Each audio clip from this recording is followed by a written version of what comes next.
মুক্তিযোদ্ধাদের চিকিৎসায় আরও ১ কোটি টাকা। কারা পাবেন সুবিধা? বছরের সর্বোচ্চ ৫ লাখ টাকা চিকিৎসা ব্যয়।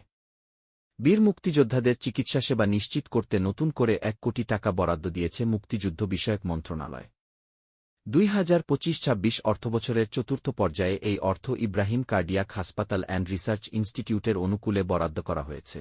সরকারি নির্দেশনা অনুযায়ী এই তহবিল থেকে জীবিত বীর মুক্তিযোদ্ধা, মুক্তিযুদ্ধের সহযোগী এবং তাদের স্বামী বা স্ত্রী চিকিৎসা সুবিধা পাবেন। সাধারণ চিকিৎসার জন্য একজন মুক্তিযোদ্ধা বছরের সর্বোচ্চ ১ লাখ টাকা এবং জটিল রোগ বা জরুরি অপারেশনের ক্ষেত্রে সর্বোচ্চ ৫ লাখ টাকা পর্যন্ত চিকিৎসা সুবিধা পেতে পারেন। এছাড়া স্বামী বা স্ত্রীর জন্য সাধারণ চিকিৎসায় ৫০,০০০ টাকা এবং জটিল চিকিৎসায় সর্বোচ্চ ২ লাখ টাকা পর্যন্ত ব্যয়ের সুযোগ রাখা হয়েছে।